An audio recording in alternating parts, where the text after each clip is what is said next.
조간 브리핑.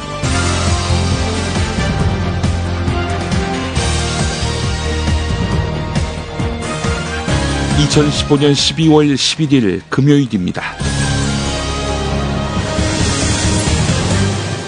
오늘은 경향신문에 실린 이정우 경북대 명예교수의 노동법 개혁이냐 개악이냐의 일부를 소개하면서 시작하겠습니다.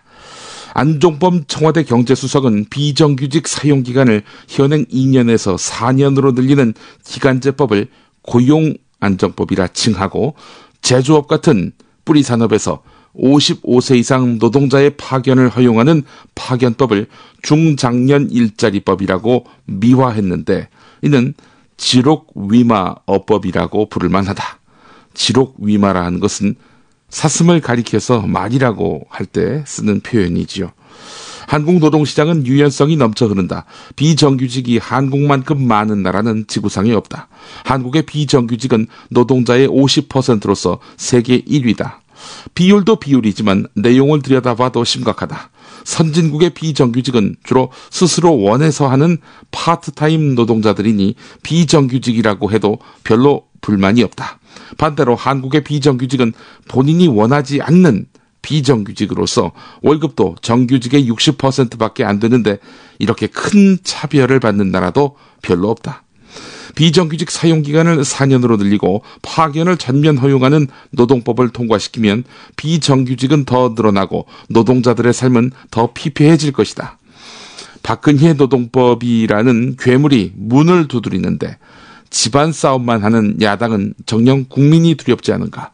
내년 총선에서는 민생을 도탄에 빠뜨린 무능하고 독선적인 새누리당이 물론 심판 대상이지만 사적 감정에 치우쳐서 대의를 무시하고 집안 총질하는 사이비 야당도 심판을 미연할 수 없다. 네, 이런 내용이었습니다.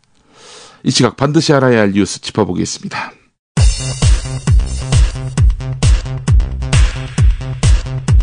그런데 정부와 새누리당의 비정규직법은 그나마 2년 뒤 정규직이 될 수 있다는 비정규직 노동자들의 소박한 꿈과 기회마저 없어버리겠다는 것입니다. 한상균 민주노총 위원장이 어제 조계사를 나와서 경찰에 자진 출두했습니다.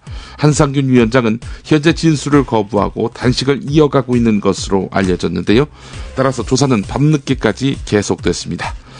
경찰은 한상균 위원장에 대한 구속영장을 신청하겠다고 밝혔습니다. 우리나라가 이 문제를 해결하지 못하고 방치하면 젊은이들의 가슴에 사랑이 없어지고 삶에 쫓겨가는 일상이 반복될 것입니다.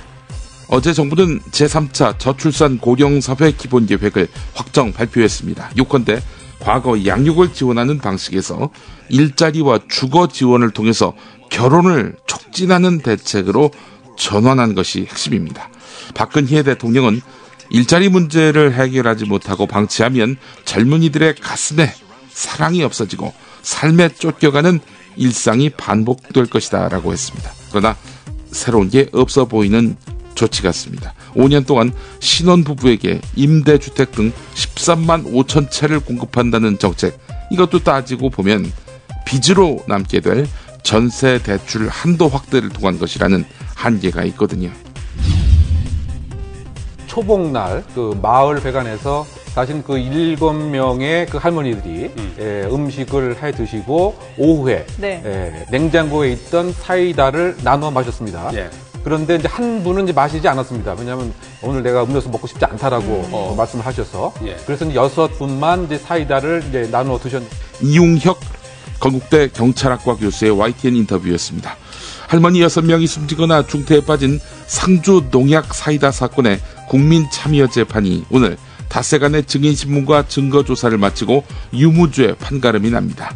사이다에 농약을 몰래 넣어서 이를 마신 할머니 6명 가운데 2명을 숨지게 한 혐의로 재판에 넘겨진 박모 할머니, 혐의를 부인하면서 억울함을 호소하고 있는 것으로 알려졌지요. 반면에 피해 할머니 자녀 2명은 증인석에 나와서 불미스러운 사고로 어머님이 갑자기 돌아가셔서 원통하고 안타깝다면서 사건 진실을 반드시 밝혀달라고 재판부에 호소했습니다.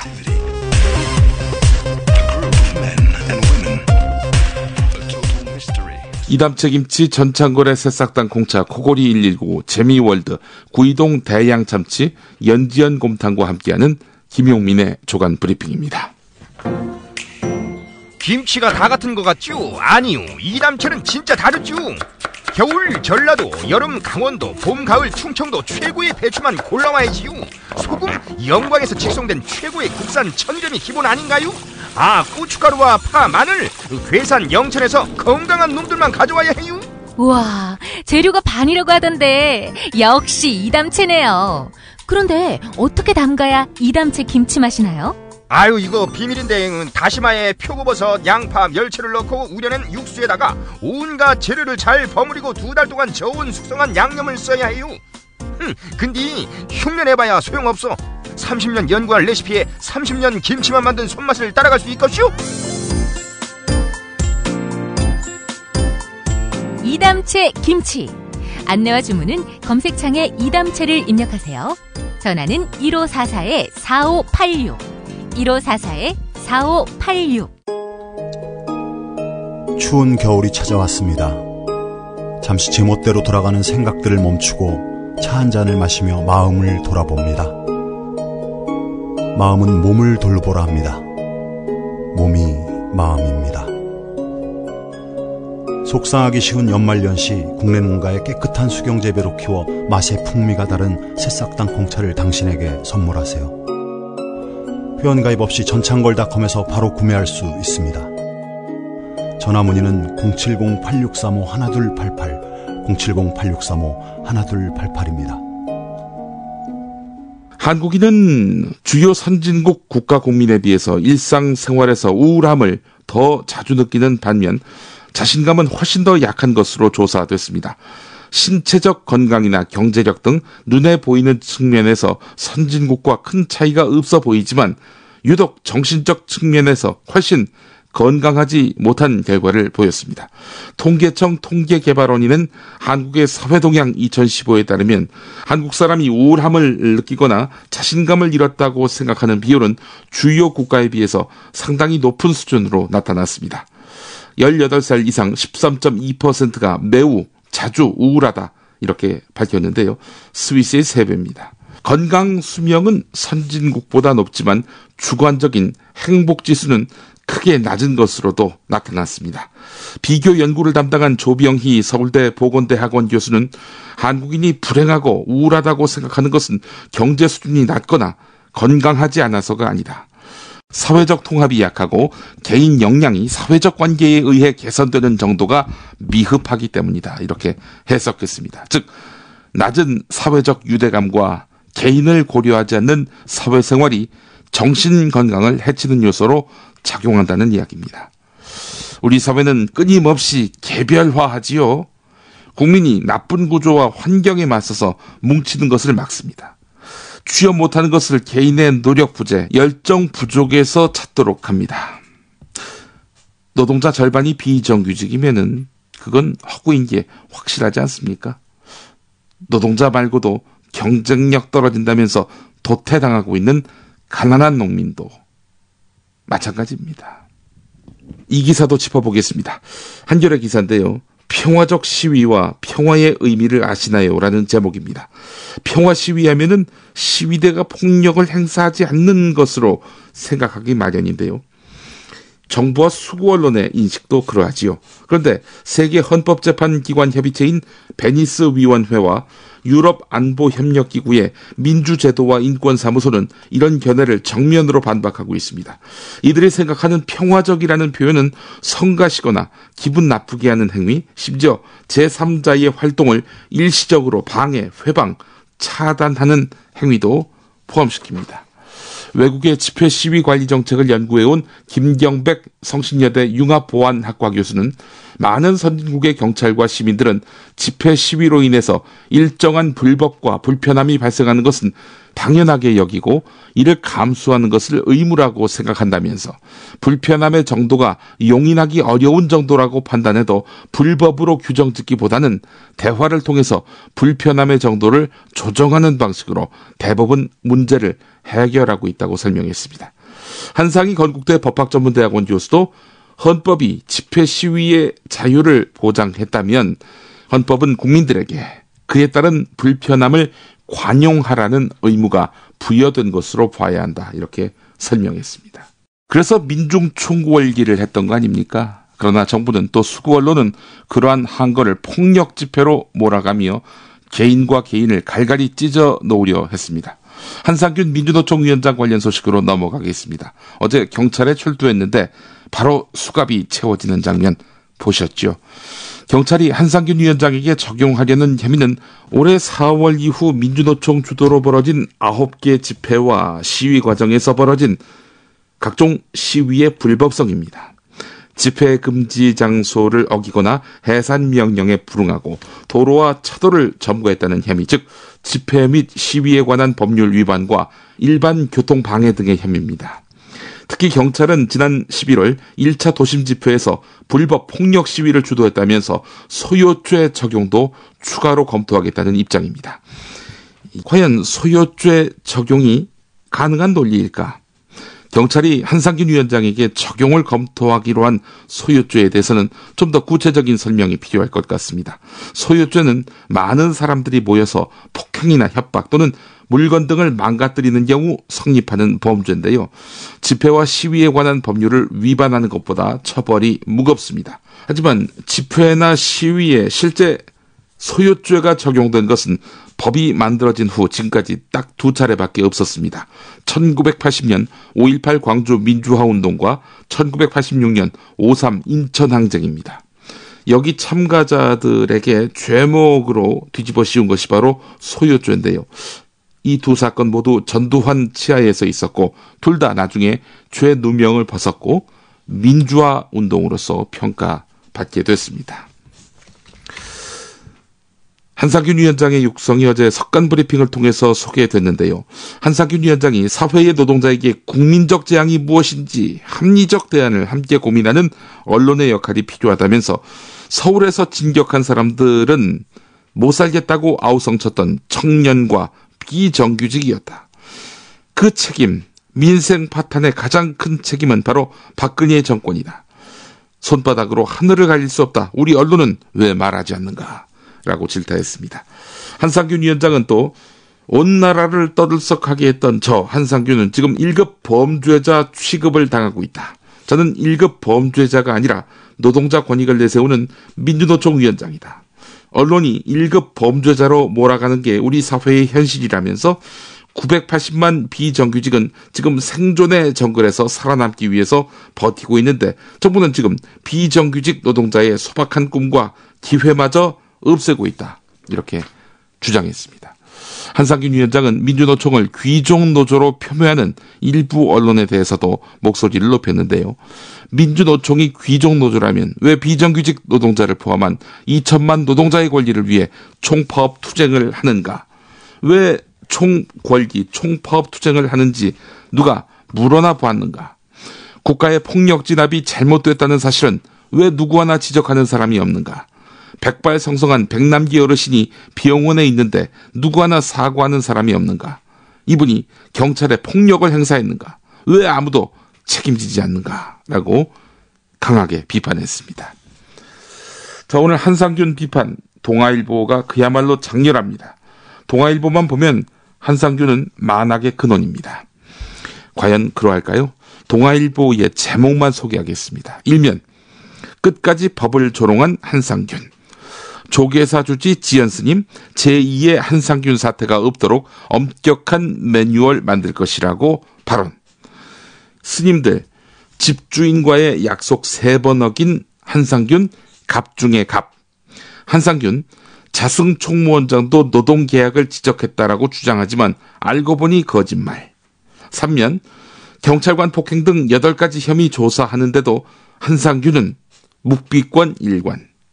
노사정 노동개혁을 사기극이라고 매도한 한상균 14분 동안 일방적으로 정책 비난만 해. 한상균 품어주었던 조계사를 절간이라 불러. 3연 12월 16일 총파업에 여론은 싸늘. 입지 흔들리는 민노총. 국민은 불법 폭력 시위 용납 말라며 단호한 태도. 동아일보가 만난 국민은 도대체 어떤 부류의 국민일까요? 31면은 사설입니다. 야당, 노동개혁 막는 수구민노총과 언제까지 동업할 건가? 네, 이런 내용이었습니다. 한겨레 사설을 보겠습니다. 한겨레 사설은 한상균이라는 일개인 죽이기에 혈안이 된 동아일보와 지향점은 물론이고 깊이마저 다릅니다. 읽어보겠습니다. 굳이 종교기관에까지 밀고 들어가서 한상균 위원장을 체포하려 한 경찰의 태도는 박근혜 정부의 일방적인 노동개혁 밀어붙이기에 신호탄이라고 봐도 무방할 것 같다. 정부 여당은 한상균 위원장 체포를 계기로 공안정국을 조성해서 노동계의 힘을 빼고 제 입맛대로 노동 5법을 처리하기 위한 젠걸음에 나설 공산이 크다. 9월 당시 노사정 합의문은 공동 실태조사와 전문가 의견 수렴을 진행해서 대안을 마련하고 합의한 사항을 법안 의결대에 반영한다라고 명시하고 있다. 무조건 연내 처리 방침에만 매달리는 박근혜 정부 또 새누리당의 태도는 노사정 합의 정신을 무시하는 것이라고 말하지 않을 수 없다. 마치 속도전 치르듯 일방적으로 밀어붙이는 정부 여당의 행태는 합리적 대화와 타협의 여지를 좁힐 뿐더러 문제를 더욱 키울 뿐이다. 정부 여당은 사회적 갈등 비용을 최소화하면서 개혁을 추진할 필요가 있다. 군사작전처럼 하는 개혁이 효율적으로 보일지 모르겠지만 더 큰 사회 갈등을 이야기한다는 것을 명심하기 바란다. 이런 내용이었습니다. 그야말로 소 귀에 경읽기 같다는 그런 느낌마저 드는군요.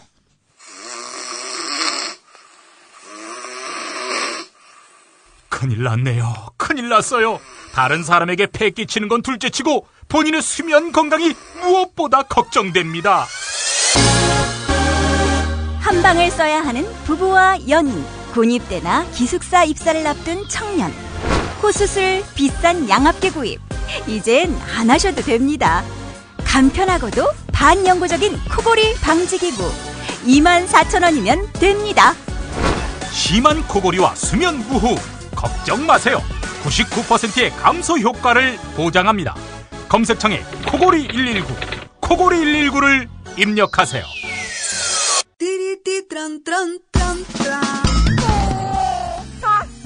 스마트폰, 물통, 무료지, 아이패드, 패스트푸드 음식. 승용차니 지저분해요. 이게 섞이지 않도록 몽땅 넣을 수 있는 멀티 포켓 어때요? 한 손으로 스마트폰 보면 팔이 아파요. 목에 거는 스마트폰 거치대, 이거면 고민 끝. 우와, 아이디어 장렬. 어디서 살 수 있어요? 즐거운 아이디어, 재미있는 쇼핑몰 재미월드요.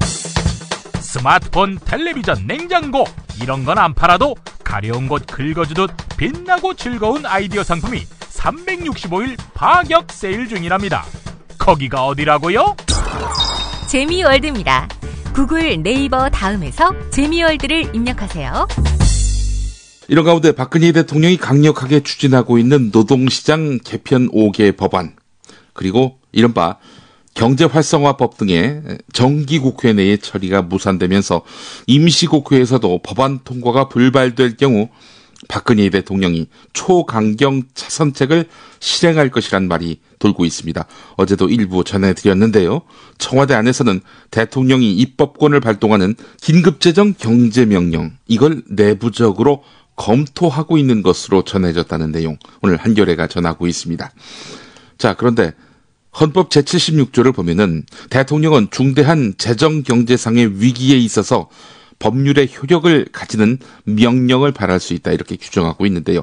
가장 최근의 긴급명령은 김영삼 전 대통령의 금융실명제 실시였습니다. 긴급명령이 발동되면 국회는 곧바로 이를 찬반에 붙이는 절차를 밟아야 하는데요. 찬반에 붙이면 어떻게 되겠습니까? 당연히 통과가 되겠죠. 새누리당이 다수인데요. 효과 측면에서 보자면 사실상 대통령에 의한 쟁점 법안 직권상정인 셈입니다. 하지만 헌법상 긴급명령 발동 요건은 매우 엄격합니다.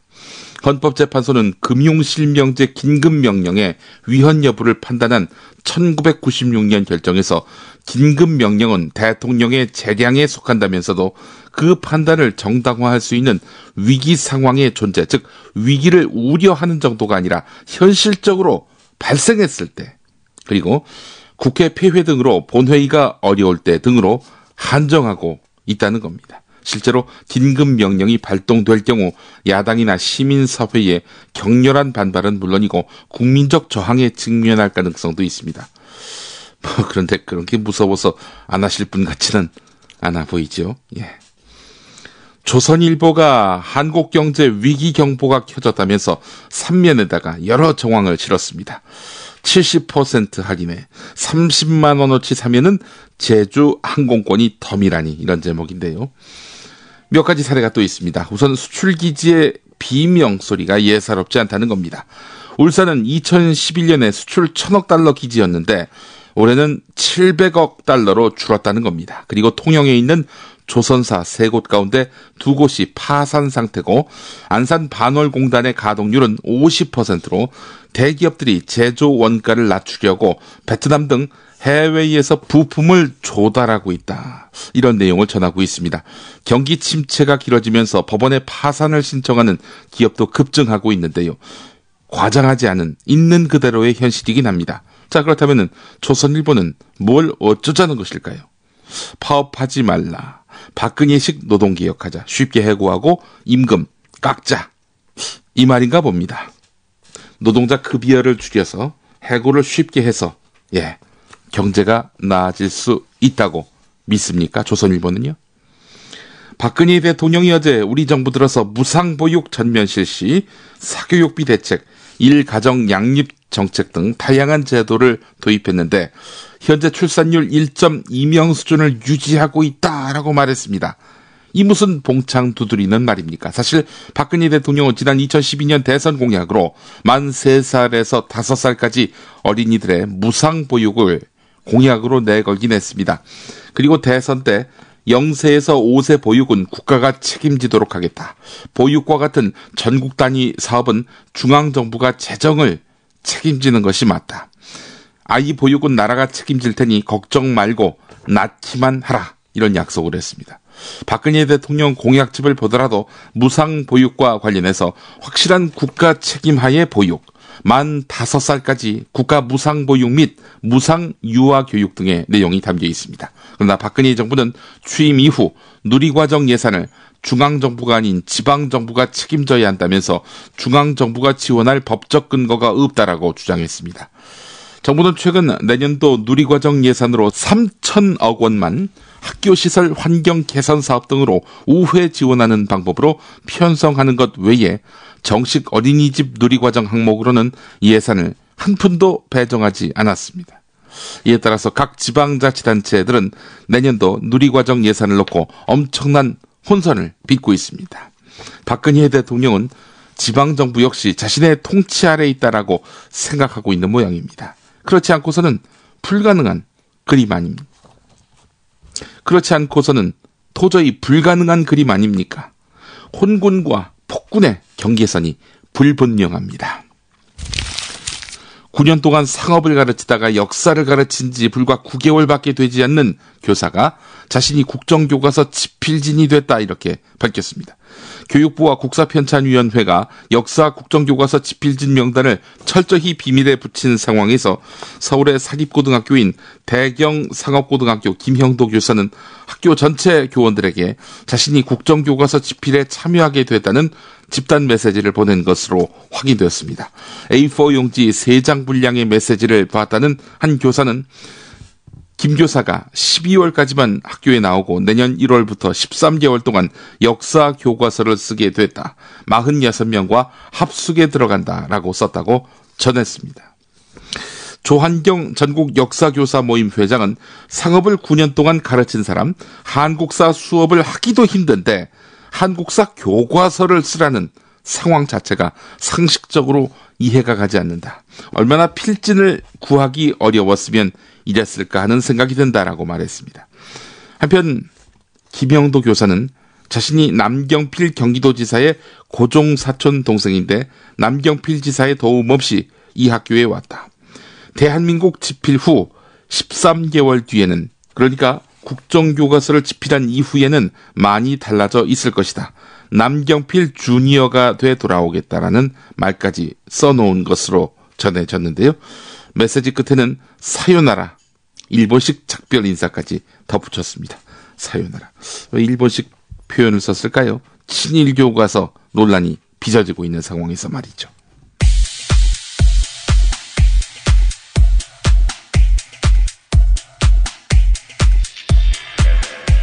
세월호 특별조사위원회 1차 청문회를 앞두고 세월호 가족협의회 기자회견.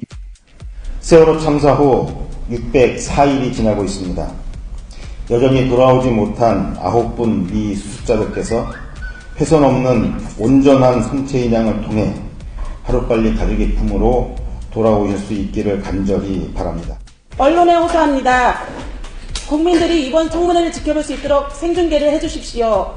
전원구조로 대표되는 수많은 오보와 진상규명과 안전한 사회 건설을 간절히 바라는 피해자들이 외침을 왜곡한 보도들에 대해 많은 언론사와 언론인들이 스스로 반성하며 같은 과오를 반복하지 않겠다고 우리들에게 다짐해 주신 것을 기억합니다.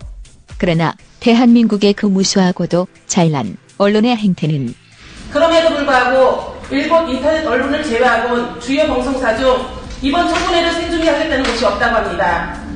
다시는 세월호 참사와 같은 일이 반복되지 않게 하려면 국민들의 적극적인 관심과 여론이 있어야 합니다.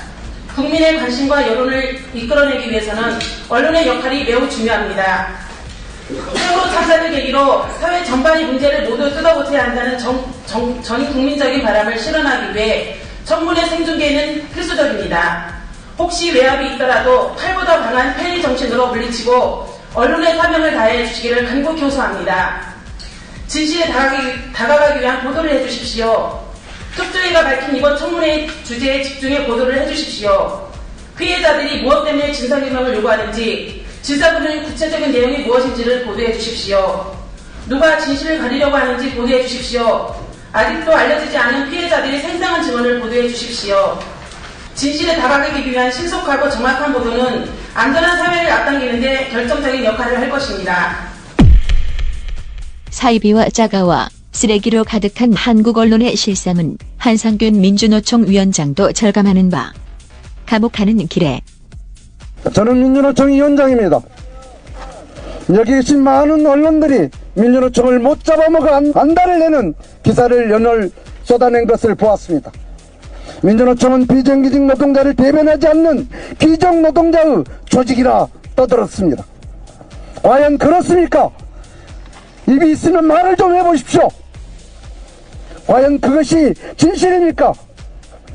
980만 비정규직 노동자들은 정글의 세상에서 생존 경쟁을 벌이며 희망 없는 하루를 보내며 버티고 살고 있습니다.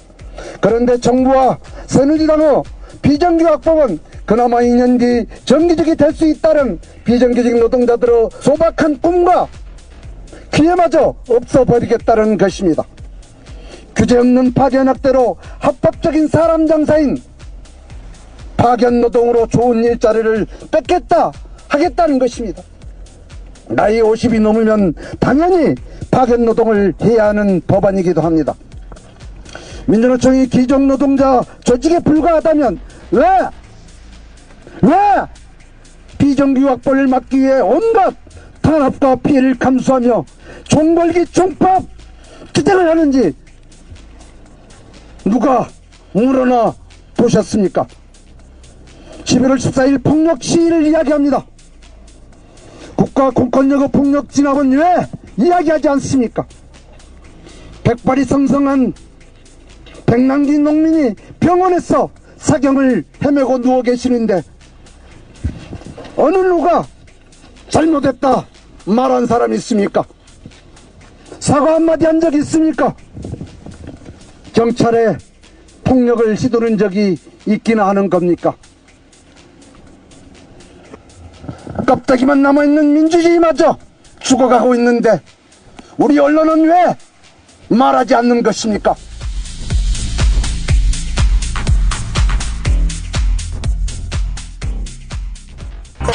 공화국 참치논평, 구이동 대양 참치를 맛보지 못한 국민 여러분은 진정한 참치 맛을 보기 위한 강도 높은 중대 조치를 취하실 계획을 표명하시고 곧장 구이동으로 달려오시기 바란다. 참치에 대한 체질적인 거부감과 적개심을 노골적으로 드러내는 분도 구이동 대양 참치에 오시면 추호도 용납할 수 없는 포악무도한 폭식 행위를 자행할 것이다. 구이동 대양참치.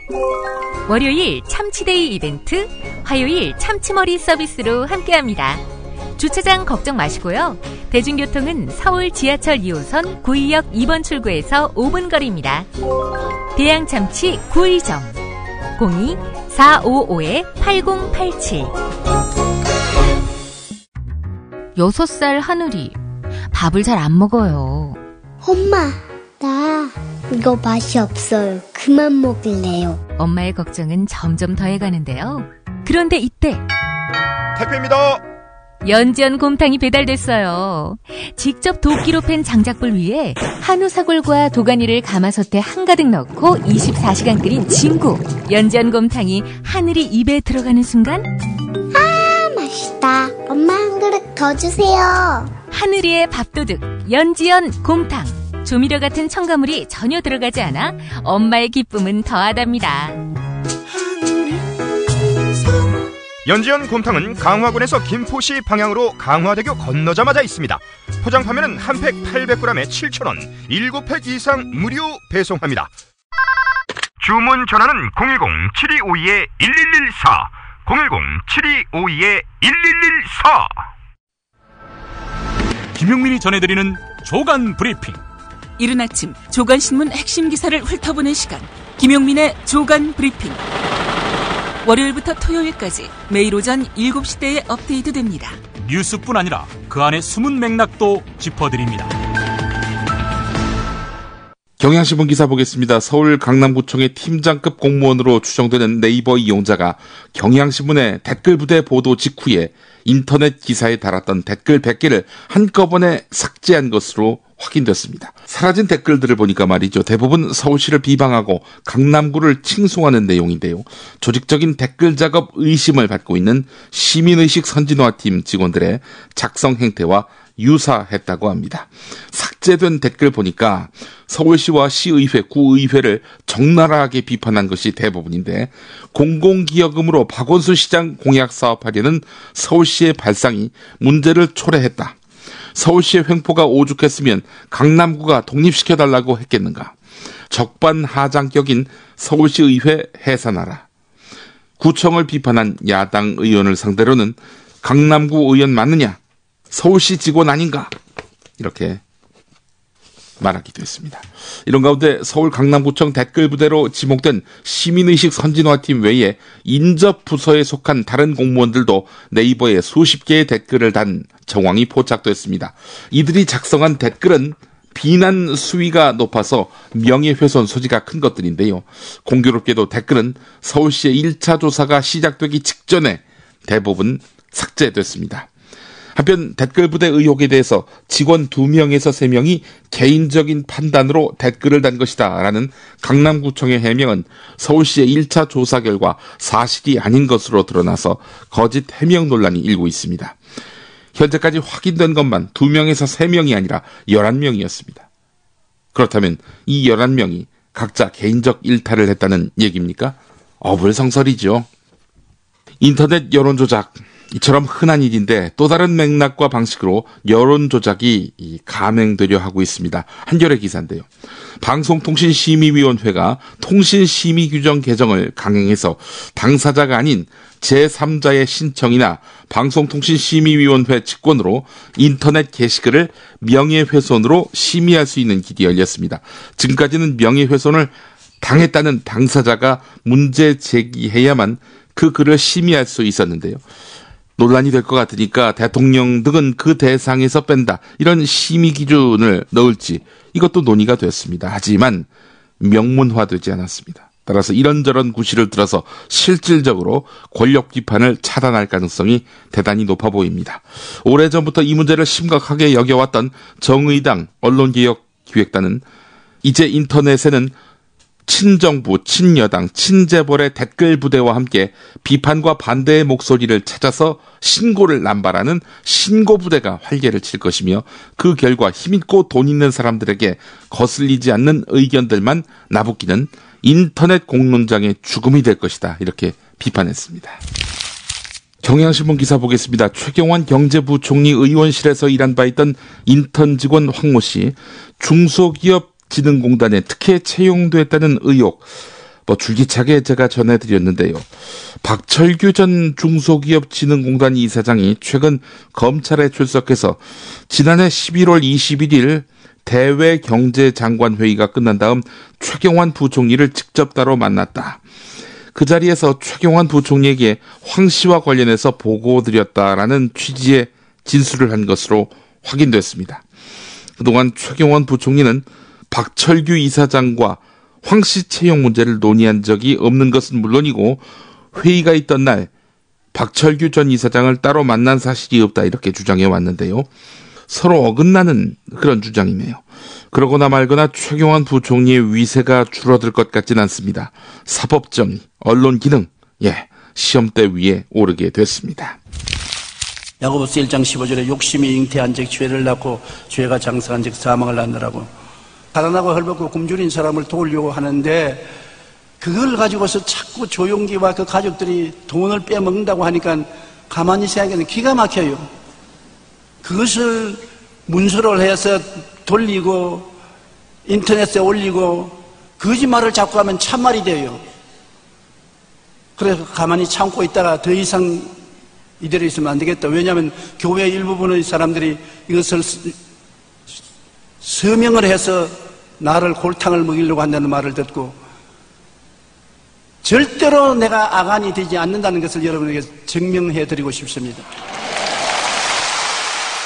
여의도 순복음교회 조용기 원로 목사 또다시 도마 위에 올랐네요.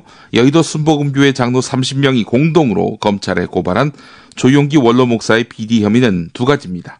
2004년부터 5년 동안 매년 120억씩 총 600억이 특별 선교비라는 명목으로 지급됐는데 이 돈을 조용기 목사가 개인적으로 챙긴 의혹이 있다는 겁니다. 또 조용기 목사가 정당한 절차를 거치지 않고 200억이나 드는 거액의 퇴직금을 받았다고 주장합니다. 검찰은 이달 초에 고발인을 불러서 조사한 데 이어서 앞으로 조용기 목사를 상대로 수사를 벌일 방침입니다. 조용기 목사 상당히 심각한 상황입니다. 지난해 1심에 이어서 2심 재판에서도 유죄가 인정돼서 집행유예 4년을 선고받고 현재 대법원에서 상고심이 진행되고 있는데요. 근데 이 건과는 별건으로 또 진행되는 송사를 하겠습니다. 600억 이 돈과 관련해서 말이죠. 고발인 측 장로들은 다음 주에 기자회견을 열고 추가적인 비리 의혹을 폭로한다는 계획입니다. 자, 그렇다면 조용기 목사 측 입장은 무엇일까요? 조용기 목사가 설립하고 둘째 아들이 회장으로 있는 국민일보가 음해다 이런 교회 입장을 크게 실었습니다. 기사 내용은 이렇습니다. 여의도 순복음교회가 소속된 기독교대 한 하나님의 성회 여의도 순복음총회와 여의도 순복음교회는 교회 예산을 횡령하고 퇴직금을 부당 수령했다면서 조용기 원로 목사 등 8명을 고발한 여의도 순복음교회 교회 바로 세우기 장로기도 모임의 주장에 대해서 강력히 대처하기로 했다.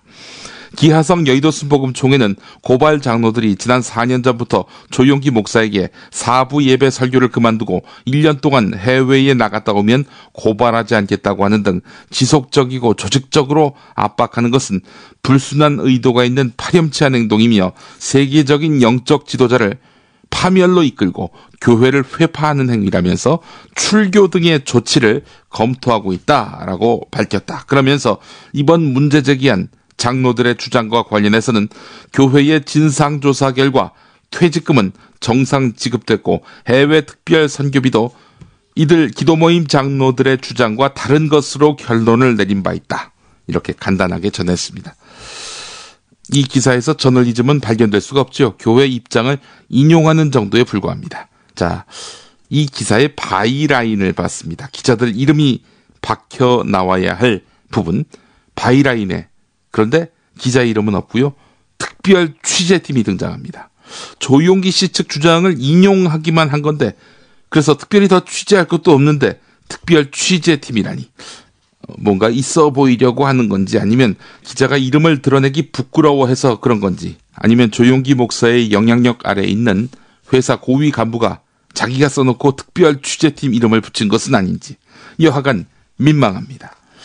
국민일보에 더러 좋은 기사들이 나오긴 하는데 이런 특수관계인 즉 사주 일가를 노골적으로 두둔하는 기사가 나오면은 그동안의 긍정적인 족적들은 심하게 훼손됩니다. 새로운 사주가 한국일보 경영권을 쥔 이래 한국일보가 갈수록 이상해져 가고 있다고 지적한 바 있지요. 미디어 오늘 기사가 그래서 주목됩니다. 한국일보 사회부 소속의 한 기자가 지난 10월에 편집국 간부회의를 통해서 해외 및 국내 연수 대상자 3명 가운데 1명을 선정했는데요. 회사 경영진의 반대로 연수 신청을 철회했다고 합니다. 이 기자는 성공회 대학교 NGO 대학원을 다니려고 했는데요. 고재학 편집국장은 이 기자에게 전화를 걸어서 다른 대학원을 알아볼 수는 없느냐 이렇게 제안했다는 겁니다. 성공회 대학원은 좌파 시민단체를 양성하는 곳 아니냐 이런 경영진의 우려를 전달하면서 말이죠. 그리고 한 달가량 동안 경영진은 연수 대상자 3명에 대해서 연수 승인을 하지 않았습니다. 이종승 사장을 비롯한 경영진 일부가 계속 문제를 삼았기 때문이라고 하는데요. 이종승 사장은 미디어 오늘과의 인터뷰에서 문제될 게 없다는 입장을 밝혔습니다. 성공회 대학교 대학원을 좌파 시민단체 양성소다. 이런 인식을 갖고 있는 분이 신문사 사장을 하고 있는 겁니다. 미디어 오늘의 또 다른 미디어 관련 소식 살펴보겠습니다. 한겨레가 지난 10월 19일 일면에 교육부의 국정교과서 관련 의견 광고를 실었죠. 논란이 크게 일어나니까 2차로 집행된 교육부 국정교과서 광고 게재를 거부했습니다. 그리고 이번 정부의 폭력 집회 관련 의견 광고에 대해서도 거부했습니다. 그러자 한겨레 광고국이 성명을 냈습니다. 의견 광고가 정부의 공식적인 입장을 직접 듣고 판단할 기회를 제공하는 것임에도 불구하고 게재를 거부함으로써 그런 기회를 박탈당했다는 논리입니다. 정부가 자신의 입장을 담은 의견 광고를 내겠다는 것을 거부하는 것은 커뮤니케이션의 문제를 다루는 언론사의 상식에는 부합하지 않는다면서 우리는 반정부 투쟁을 하는 단체가 아니며 논조에 맞지 않는다고 정부 여당을 배제하고 신문을 만들 수는 없는 일 아닌가라고 덧붙였습니다. 자, 한겨레가 게재를 거부한 광고 내용을 보겠습니다. 얼마 전 서울 도심 한복판에서 경찰 버스가 밧줄에 끌려 나가고 경찰관이 쇠파이프에 가격당하는 불법 폭력 시위가 발생해서 국민들을 불안하게 했다. 정부의 정당한 법 집행까지 폭력 진압이라고 매도한 이들이 또다시 같은 장소에서 집회를 강행하겠다고 공언하고 있다. 이들은 피해자인 양 평화 시위 운운하면서 법원에서 발부한 영장 집행에도 응하지 않는 등 철저히 법을 무시하는 행태를 보이고 있다라는 그런 내용이 담겼습니다. 거리의 사제 함세용. 건강한 민주공동체가 형성되기 위해서는 역사 정의가 이룩되어야 됩니다. 진진된 역사, 기술 회복을 위해서 함께 노력하고자 합니다. 탐사 전문기자 주진우. 낮에 막걸리를 많이 드셨지 않습니까? 항상 해진 옷을 입고. 근데 남겨놓은 재산이 너무 많으세요. 유경재단도 있고 영남대도 있고 정수장학회도 있는데 막걸리만 먹었다. 저녁에 시바스리가 먹었지 않습니까? 그거는. 근데 이제 떠날 채비를 마쳤습니다.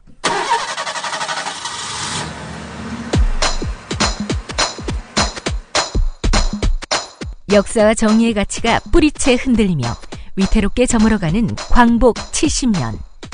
두 남자의 토크 콘서트를 만나실 때입니다.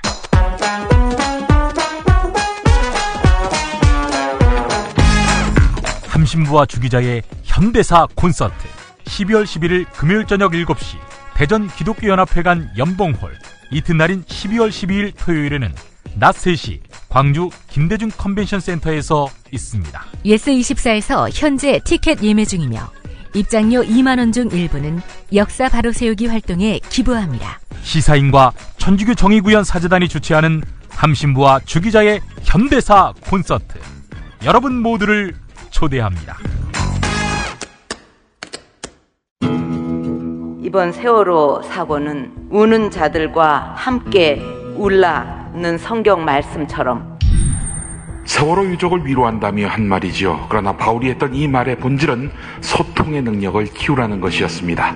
세월호 유족의 진상규명 요구를 무시하며 모른 척하는 박근혜 대통령은 그런 의미에서 우는 자와 함께 울라는 말 하기보다는 들어야 할 사람 아닙니까? 김용민의 새 책 살찐 로마서 고쳐읽기 12장에 나오는 내용이었습니다. 예스24, 알라딘, 교보문고, 인터파크 등 주요 인터넷 서점에서 만나보세요. 김용민의 신간 살찐 로마서 고쳐읽기.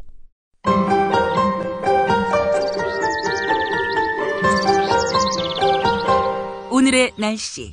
어제 전국 곳곳에 겨울비가 내렸는데요. 낮부터는 전국에 대체로 구름이 많다가 차차 맑아지겠습니다. 다만 동풍의 영향으로 동해안은 낮까지 비가 내리겠는데요. 산간으로는 최고 5cm의 눈이 쌓이는 곳도 있겠습니다. 또 전남 남해안에는 저녁 무렵에, 제주도는 밤에 비가 조금 오겠습니다. 서울 기온 3.6도, 전주 7.8도, 대구 9.9도입니다. 오늘 김용민의 조간 브리핑은 조선일보 강인선 논설위원의 만물상 코너 막무가내 트럼프를 소개하면서 마무리할까 합니다. 미국 부동산 재벌 도널드 트럼프가 지난 6월 공화당 대선 후보 경선 출마를 선언했을 때만 해도 괴짜 후보 한 명이 또 나왔구나 싶었다. 돌출 발언으로 화제를 모으다가 곧 사라질 줄 알았다. 하지만 아니었다. 공화당 유권자의 반 이상이 트럼프를 신뢰할 수 없다고 생각한다. 그럼에도 지지율이 높은 것이 미스터리다. 전문가들은 트럼프가 미국인의 공포와 불만을 파고든다고 분석한다. 테러와 경제 위기를 겪으면서 유권자가 강한 지도자를 원한다는 것이다. 예비 선거가 새해 2월로 다가왔다. 이대로 가면 트럼프가 공화당 대선 후보가 될 수도 있다. 그럴 경우 공화당은 필패할 것이다. 민주당 선두 후보 힐러리 클린턴이 대통령이 될 가능성이 크다.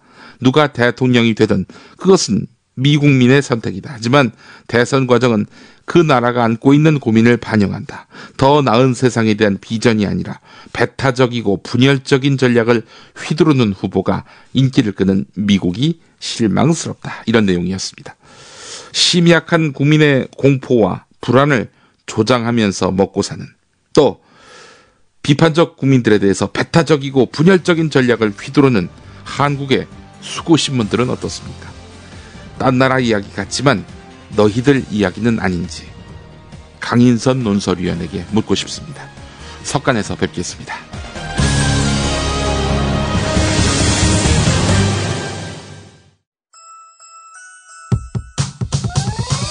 이번 방송 괜찮았나요? 작별의 여운 이렇게 표시해주세요. 다운로드하기, 댓글 달기, 구독하기, 별점 주기. 더 좋은 방송 만들어달라는 약속? 이렇게 응원해주세요. 다운로드하기, 댓글 달기, 구독하기, 별점 주기. 기억하셨죠? 다운로드하기, 댓글 달기, 구독하기, 별점 주기.